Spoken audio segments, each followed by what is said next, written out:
Olá, boa tarde. Você acompanha agora as principais reportagens da semana da RIT. 45 milhões e 600 mil brasileiros estão na lista da nova rodada do auxílio emergencial que começou a ser pago nesta semana para quem nasceu em janeiro. Apesar das 4 parcelas entre R$ 150 e R$ 375 serem menores que as do ano passado, vão representar um novo reforço à economia. Por enquanto, o benefício está só no aplicativo. Dinheiro Vivo só a partir do mês que vem. Mas já é possível pagar contas, comprar pela internet e até em lojas. Esse comerciante faz parte da lista de beneficiários. Ele é dono de uma banca de jornal, mas teve que fechar por causa da pandemia. E já sabe muito bem o que vai fazer com o auxílio emergencial. Agora, apesar de ter diminuído... Isso ajuda bem, né? Se fosse 600, melhor ainda, né? Mas esse que vem já dá para ajudar no orçamento, né? O auxílio emergencial foi o mais importante programa criado para combater a crise econômica durante a pandemia. Em 2020, quase 68 milhões de brasileiros foram beneficiados diretamente com o auxílio. O auxílio emergencial é um alento. É pouco, inclusive, reconheço, mas é o que a nação pode dispensar à sua população. Só temos um caminho: deixar o povo trabalhar. Que eu sempre disse e foi muito criticado, que os efeitos colaterais do combate à pandemia, que ainda se aplicam no Brasil, não podem ser mais danosos do que o próprio vírus. Qualquer um pode contrair o vírus, qualquer um pode ter sua situação de saúde complicada, mas a fome mata muito mais do que o próprio vírus. Mesmo com a diminuição no valor das parcelas, o auxílio continua sendo importante para a economia. Isso porque mais de 60% do PIB, o Produto Interno Bruto, vem do consumo das famílias. E nessa nova rodada, o auxílio emergencial vai injetar mais de 44 bilhões de reais no país. Então, de uma forma ou de outra, apesar do valor não ser muito grande, incomparavelmente menor do que foi ano passado, é um valor significativo, entra na economia, há um multiplicador nesse processo, ou seja, há sempre em cadeia uma resposta positiva a uma injeção de dinheiro na economia e há um alívio, mesmo que pequeno, mas é um alívio imediato, importante e que é significativo. Tanto é que há uma certa expectativa bastante forte por parte da sociedade na busca por esse recurso nesse momento. Durante uma live, o ministro Paulo Guedes ressaltou a importância do benefício para as pessoas mais carentes. Os invisíveis já estão protegidos de novo. Os recursos começam a chegar. E, curiosamente, janeiro e fevereiro, sem o auxílio, a economia estava voltando com força. Então, ela deu sinais de que estava voltando e os invisíveis já estavam retornando ao trabalho. Estava todo mundo de novo, vendendo na rua, vendendo na praia, etc. Daí até um pouco desse recrudescimento. De acordo com um estudo feito pela Faculdade de Economia da USP, o auxílio emergencial impediu uma queda de mais de 4% no PIB brasileiro no ano passado e também contribuiu para reduzir a pobreza e a desigualdade no país. Segundo os especialistas, o dinheiro deve ser investido principalmente em alimentos e gêneros de primeira necessidade. Vai ser o alimento, vai ser o material de limpeza, efetivamente, vai ser eventualmente alguma coisa na área de farmácia e tudo mais. Mas basicamente eu acredito que vai para o arroz, para o feijão, para o alimento, para o óleo de soja, para o que é o item básico aí de consumo das famílias nesse momento. E muitas pessoas que tiveram redução na jornada de trabalho ou receberam auxílio emergencial têm dúvidas de como declarar o imposto de renda este ano. Nas ruas com o comércio fechado, o movimento é pequeno, mais carros transitando que pessoas caminhando. Mas entre elas há muitas que ainda não declararam o imposto de renda, que neste ano tem uma diferença pontual. Afinal, o governo pagou o auxílio emergencial e ainda o benefício emergencial de preservação do emprego e da renda, no caso de contratos de trabalho que foram suspensos com pagamentos de valores com base no seguro-desemprego, ou ainda aqueles em que houve redução da jornada, com parte dos salários paga pela União e a contrapartida do empregador. A dúvida que fica é, esses valores têm de ser declarados? Esse auxílio é considerado um rendimento tributável. Então, o contribuinte deverá incluir e registrar como um rendimento tributável, como outro qualquer que ele já declarou em anos passados. Atenção para os números dos CNPJs para lançamento. Se quiser, pode tirar uma foto da tela. No caso do auxílio emergencial, o número é o do Ministério da Cidadania, 05-526-783-000327. Já no caso da redução de jornada ou suspensão do contrato de trabalho, é o CNPJ do Ministério da Economia, 00394-460-057259. O delegado da Receita Federal ainda explica que, especificamente sobre o auxílio, algumas pessoas receberam de forma indevida. A declaração é um dos momentos para, nesses casos, devolver os valores. Quem recebeu o auxílio emergencial e teve rendimento acima de R$ 22.847. Ele, então, fica numa situação de obrigação para fazer a declaração. A Receita Federal, então, irá facilitar para que aquele contribuinte possa fazer a devolução. Dezenas de países estão com as fronteiras fechadas para voos que saem do Brasil por causa da pandemia. Mas tem muita gente que comprou passagem ou pacote aéreo antes desse fechamento e agora tem dúvidas.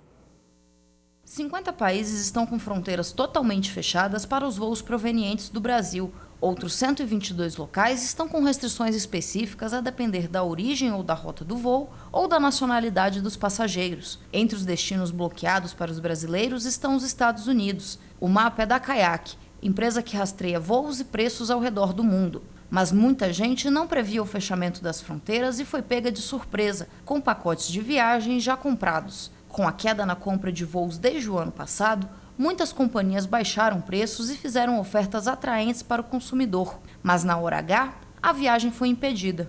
E agora? Quando estava praticamente todo mundo em lockdown, todos os estados, apareceu na minha timeline nas redes sociais umas ofertas imperdíveis. Uma delas era um pacote para Orlando, 7 dias de viagem com aéreo, hospedagem, achei incrível, me liguei para minha amiga, falei, vamos comprar. Compramos. O período do pacote é para ser usufruído de março de 2021 até novembro de 2021. Então, 2021 chegou e estamos aqui com as fronteiras fechadas. Entrei em contato com a empresa e perguntei quais eram as opções que eles me davam. Eles apenas falaram que se eu quisesse, eu poderia cancelar com 20% de multa, o que eu achei super injusto. E também a outra opção, que seria converter em crédito para utilização depois. Também não gostei muito, até porque se eu converter em crédito, depois eu não vou conseguir um outro pacote com essa mesma proposta, com essa mesma ideia prometida de Orlando durante 7 dias com aéreo e passagem com um preço muito bom. E agora minha expectativa está bem baixa, acho que a viagem não vai acontecer. Não vejo possibilidades dessa fronteira ser reaberta tão cedo, pelo menos em 2021. O sentimento de Carolina é o mesmo. A viagem internacional dela seria para realizar o sonhado intercâmbio. Eu me planejei durante todo o ano de 2020 para fazer o meu intercâmbio nas minhas férias do trabalho de 2021. Tudo programado. A companhia aérea me vendeu as passagens para serem usadas com as fronteiras fechadas. Eu fui atrás da informação para saber o que aconteceria se quando chegasse a data da minha viagem a fronteira ainda estivesse fechada, e fiquei sabendo que 2 pessoas conhecidas tiveram a informação da companhia aérea de que o dinheiro não seria devolvido e deram opções que na verdade não vão me suprir, porque o meu planejamento está para uma data específica, as minhas férias estão para essa data específica e eu não vou poder tirar férias em outra época, eu não vou poder tirar férias em outra data. Eu estou muito preocupada de ficar com um prejuízo de um dinheiro muito grande, porque é uma passagem internacional, uma programação de perder as minhas férias, perder o meu dinheiro, eu não conseguir viajar, a empresa ficar no lucro e eu ficar no prejuízo. Mas não é bem assim, não. Uma legislação específica foi criada para lidar com este tipo de problema na aviação durante a pandemia. O passageiro pode pedir créditos, remarcar a viagem ou até solicitar reembolso, dependendo do caso. A medida vale para voos comprados a partir de 19 de março do ano passado até o fim de outubro deste ano. Em razão da pandemia da Covid-19 e dos seus efeitos sobre o transporte aéreo, estão valendo algumas regras especiais sobre direitos e deveres, tanto de passageiros quanto de empresas aéreas. Se o passageiro desistir da sua viagem, ele poderá remarcá-la pagando eventuais multas que foram previstas durante a compra da passagem aérea. Poderá ainda solicitar o reembolso. Nesse caso, também podem ser aplicadas eventuais multas. O prazo para o reembolso é de 12 meses, contados da data do voo do qual o passageiro esteja desistindo. Além dessas opções, o passageiro pode ainda solicitar à empresa a concessão de créditos. Nesse caso, a empresa aérea tem o prazo de 7 dias, contados da solicitação do passageiro, para conceder crédito de valor igual ou maior ao da passagem aérea, ou seja, sem multa. Recebido esse crédito, o passageiro tem o prazo de 18 meses para utilizá-lo, na mesma empresa aérea, de forma livre, inclusive para a compra de passagens aéreas para terceiros. Agora, caso tenha sido a empresa aérea que alterou ou cancelou de forma planejada algum voo, ela deve avisar dessa alteração ao passageiro com antecedência mínima de 24 horas. Caso seja uma alteração superior a 30 minutos, no caso de voos domésticos, ou superior a 1 hora, no caso de voos internacionais, o passageiro tem o direito de remarcar a sua passagem, sem qualquer custo, para uma data de sua conveniência.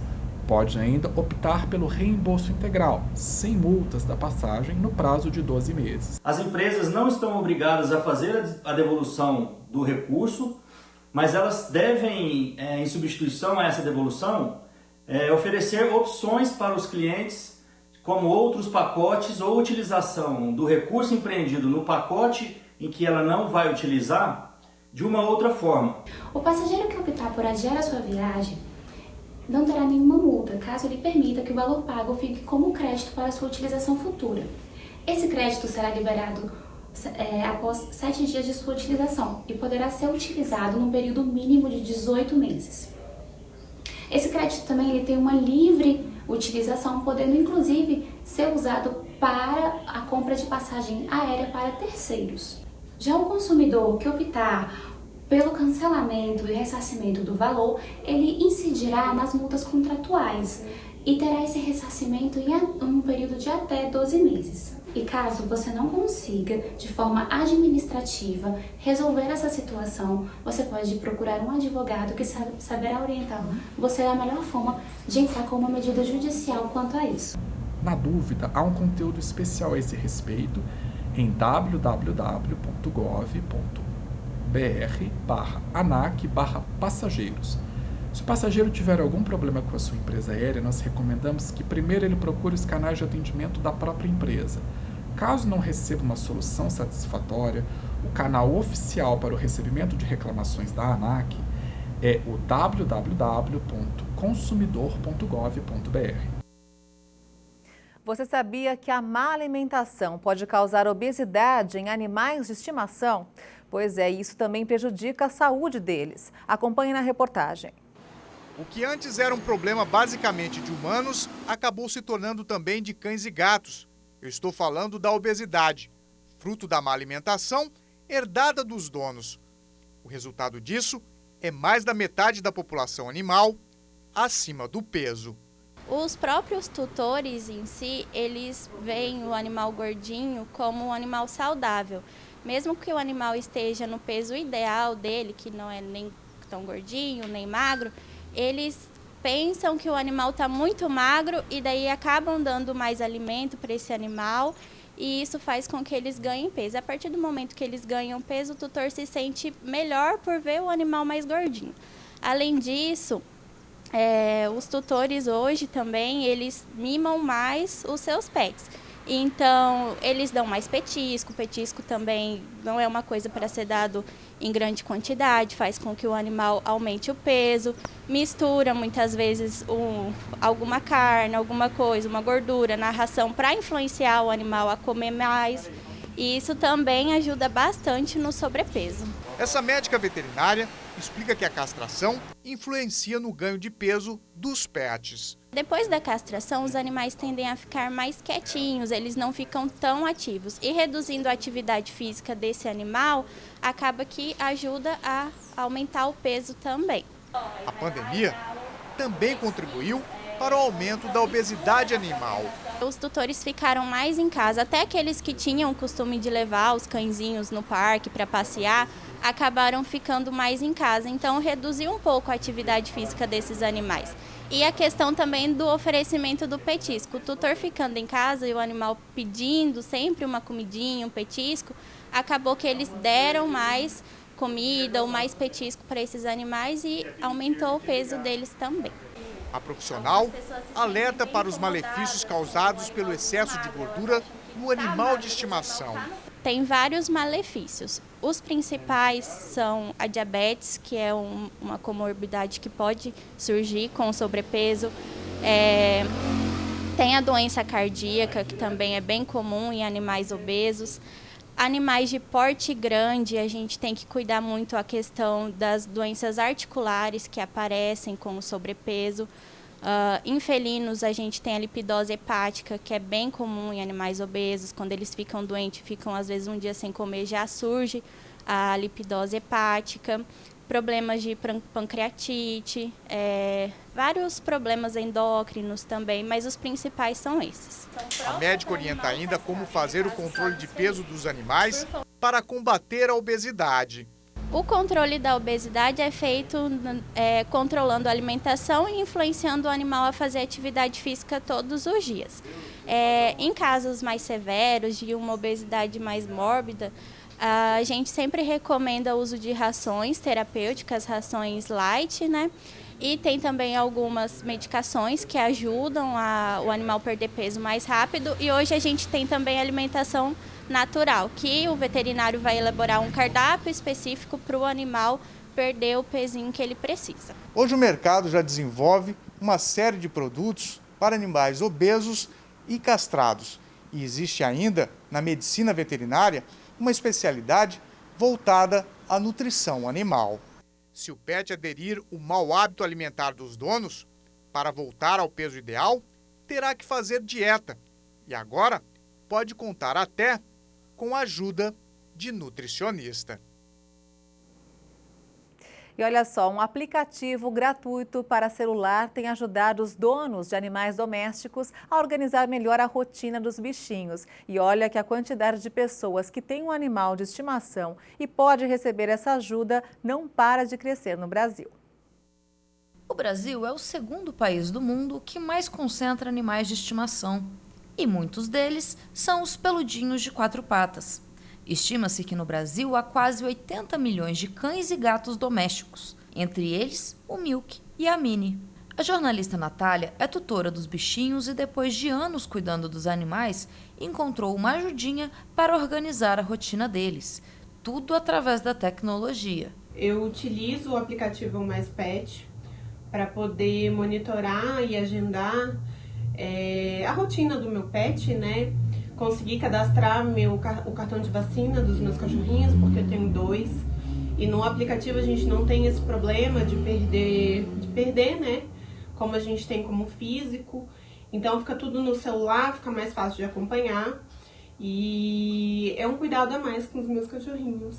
Através do aplicativo Mais Pet, é possível organizar o calendário de vacinação, as datas dos banhos, remédios ou até mesmo encontrar um novo animal de estimação, seja para compra ou adoção, conforme explica o fundador. Basta entrar na loja do seu celular, tanto para iOS quanto para Android, né, e baixar o aplicativo. O aplicativo Mais Pet foi desenvolvido por programadores aqui do Distrito Federal. O serviço gratuito foi lançado no final do ano passado e já conta com mais de 100 mil usuários. Para ter acesso, basta buscar na loja virtual do seu celular o nome Mais Pet. No aplicativo Mais Pet você tem toda a gestão do pet na palma da sua mão. E isso é interessante, que é tudo gratuito. Basta você entrar na loja do seu celular e baixar, tanto para iOS quanto para Android. Nesse aplicativo você tem toda a gestão do pet e várias ferramentas que você pode usar nos cuidados, sem precisar ficar esquecendo da rotina do seu animalzinho. O legal de tudo isso, né? São a agenda de atividades, onde chega notificações, lembrando você do dia a dia, mesmo na correria. Carteira de vacinação, você não precisa mais perder aquela de papel, você armazena a sua carteira de vacinação. Galeria de fotos. Desenvolvemos esse aplicativo também para você que quer buscar um serviço de qualidade, né? onde você compara preço, localização. Nós queremos fazer algo para que as pessoas tenham uma ferramenta hoje muito interessante. Nós queremos fazer algo para que as pessoas possam ter o cuidado do pet na palma da mão, não precisam mais ficar esquecendo, não tenha abandonos. Nós fizemos isso pensando mesmo na conexão entre pessoas e animais. E eu convido você a conhecer o Mais Pet e fazer parte dessa novidade.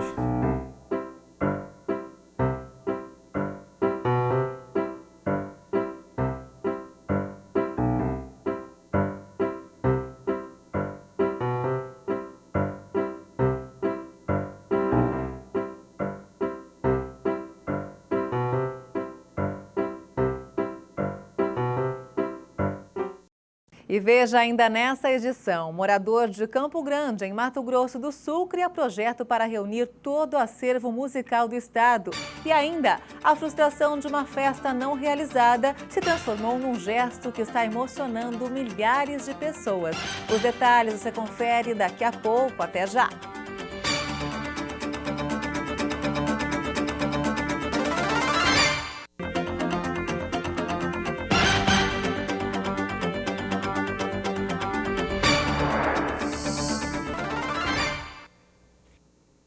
O Sindicato dos Jornalistas da Grande Dourados, em Mato Grosso do Sul, pede que o Estado cumpra o decreto federal e inclua os profissionais da imprensa na lista prioritária de vacinação contra a Covid-19. Não é novidade para ninguém que jornalistas, repórteres fotográficos e cinematográficos estão atuando diariamente na linha de frente nessa pandemia. Por conta da exposição, o presidente da República definiu em março do ano passado o trabalho da imprensa como essencial. No entanto, esses profissionais até hoje não foram incluídos na lista prioritária de vacinação. A gente encaminhou um ofício após o contato telefônico com o secretário de Estado de Saúde e com a funcionária da Secretaria Municipal de Saúde de Dourados. Encaminhamos o ofício pedindo o quê? Com base no decreto 10.288 do governo federal, o decreto do ano passado, de março do ano passado, que define a profissão de jornalista como prioritária para a vacinação durante a pandemia.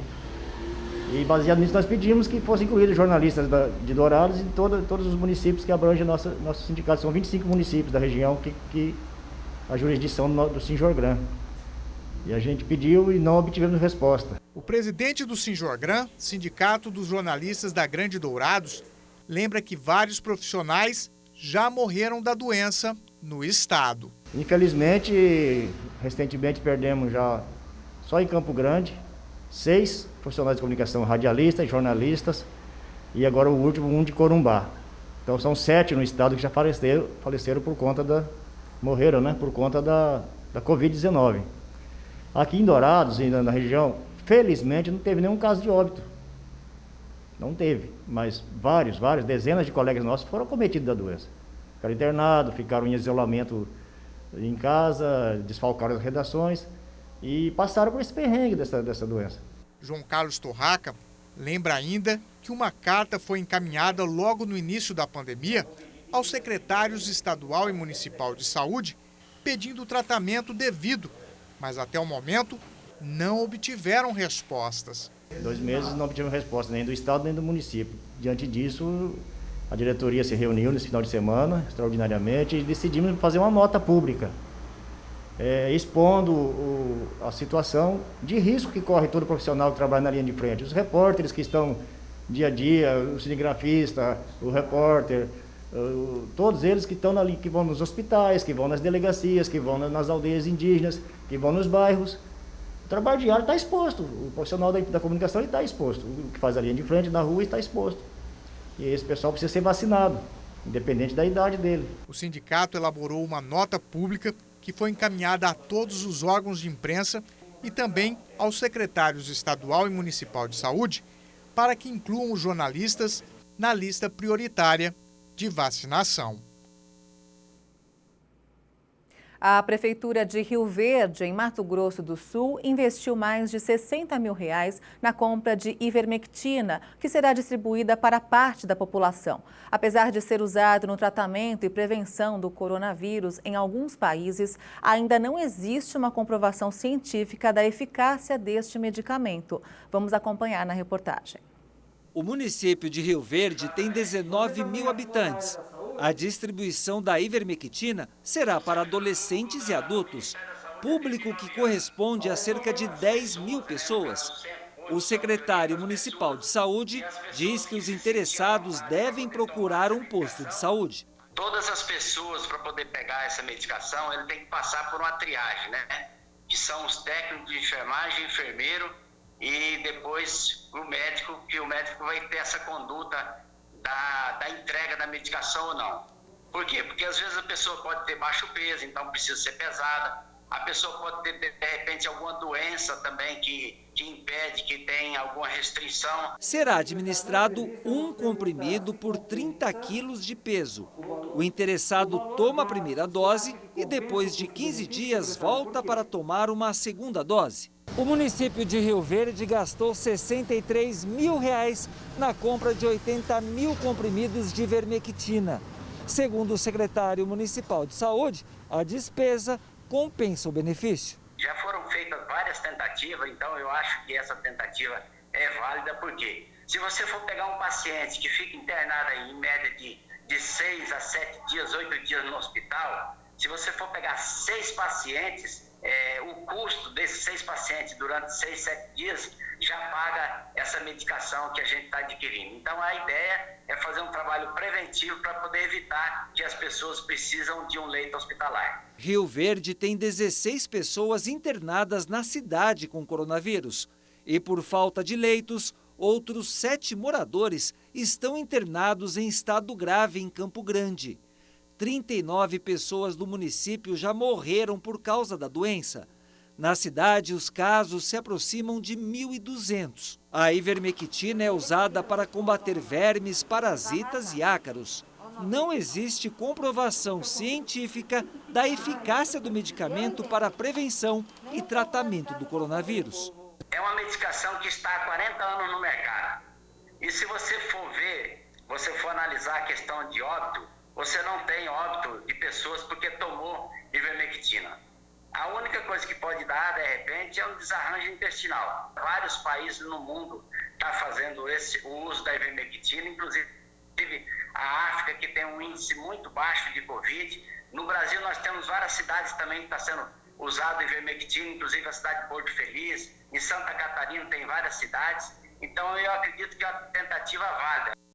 Um médico de Campo Grande foi recepcionado com muito carinho pelos colegas de trabalho 6 meses depois de ter sido afastado por complicações da Covid-19. Vamos ver. Um corredor bem humano para receber o médico. O pediatra Alexandre Palma retornou ao trabalho no dia 1º de abril. 6 meses depois de ser internado com coronavírus. Comecei com alguns sintomas de tosse, fiquei com muita tosse até o dia 1º de outubro, quando eu fui afastado, por uma questão de saúde. O médico que tem diabetes viu a situação piorar e ele chegou a ter quase 70% do pulmão comprometido. Aí precisou ser entubado. Um procedimento que ele é extremamente angustiante para o paciente, porque assim, você vai estar deitado, sob sedação, você não vai ter mais, você não comanda, você não faz nada. Depois que saiu do hospital, o médico ainda precisou fazer um tratamento de reabilitação por causa das sequelas que ficaram. Eu tive um comprometimento neurológico periférico, eu perdi parte da mobilização da perna esquerda, ainda tenho dificuldades de mexer a perna esquerda.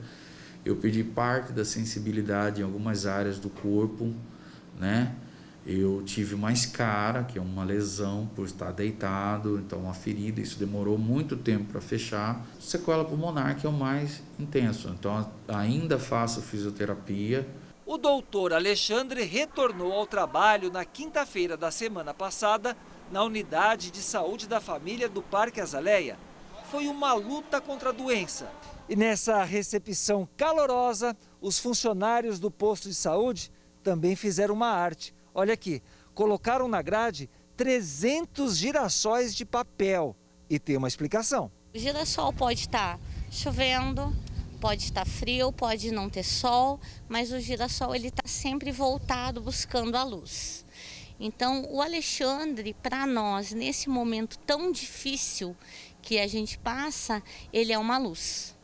Ele é uma luz no momento onde tantas vidas são perdidas e Deus nos deu esse milagre de nos devolver ele como uma esperança.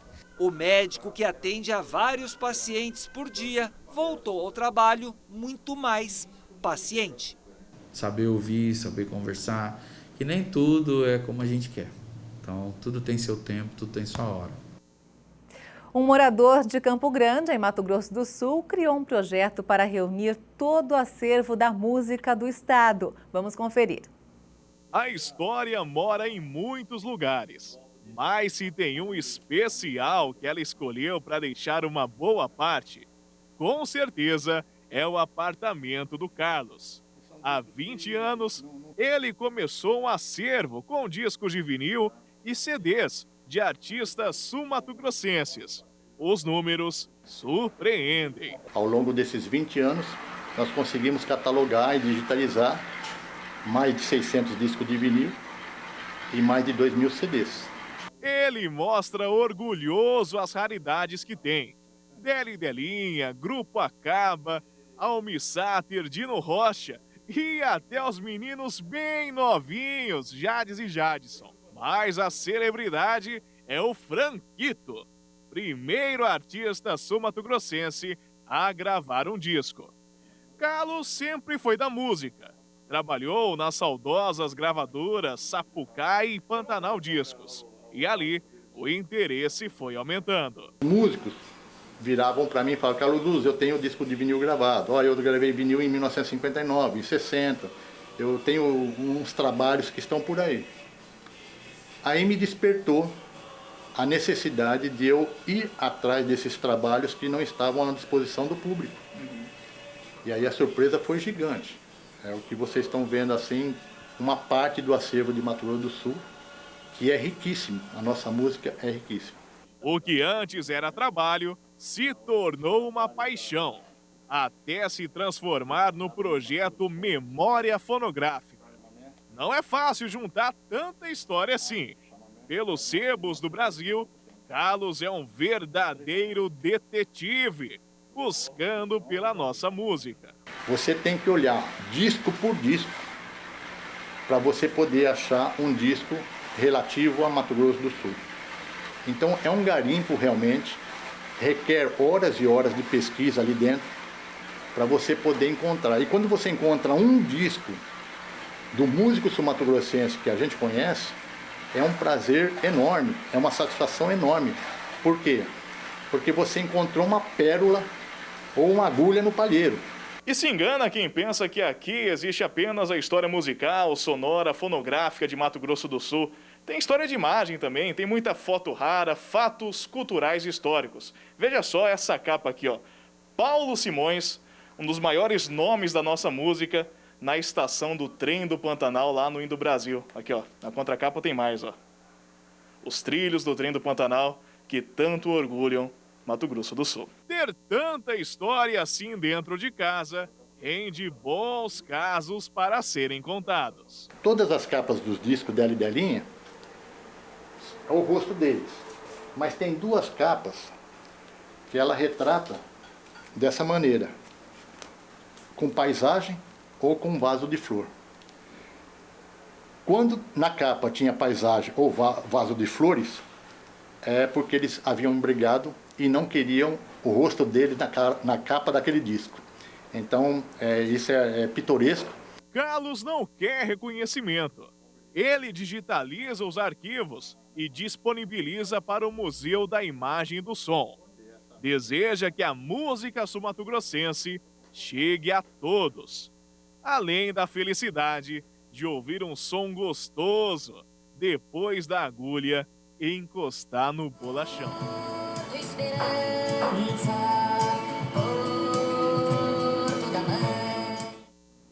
E olha só, a frustração de uma festa não realizada se transformou num gesto que está emocionando milhares de pessoas. Uma debutante, sem poder comemorar seus 15 anos como imaginava por causa das novas restrições para conter a pandemia, destinou cerca de 5.000 botões de rosas da decoração da festa a profissionais da saúde de Dourados, em Mato Grosso do Sul. 5.000 botões de rosas, que seriam usados na decoração de uma festa de debutante, foram transformados em 150 buquês e distribuídos entre profissionais de 2 hospitais e uma unidade de pronto atendimento de Dourados. A dona das flores é a adolescente Bruna Haas, filha de pai brasileiro e mãe paraguaia, que já havia preparado sua festa de 15 anos em março do ano passado, mas foi forçada a desistir por causa da pandemia. Agora, depois que estava quase tudo pronto, saiu um decreto estadual proibindo eventos.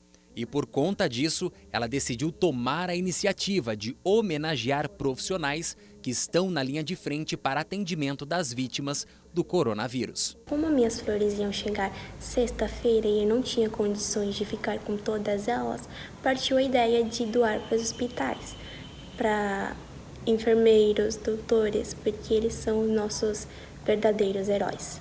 Eu fico muito feliz e realizada em saber que as minhas flores tiveram um destino digno. Postado no Instagram, o vídeo teve mais de 50.000 visualizações já nas primeiras horas. E no começo da tarde de hoje, tinha alcançado mais de 80.000 pessoas. E olha que o dono do perfil tem menos de 16.000 seguidores.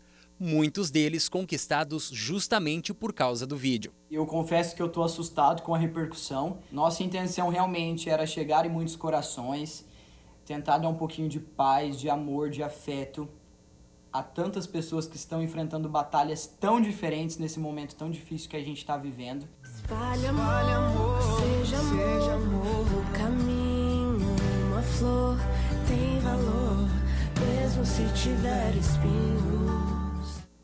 E essa edição termina aqui. Se você quiser rever as nossas reportagens, é só acessar o canal Hit Notícias no YouTube.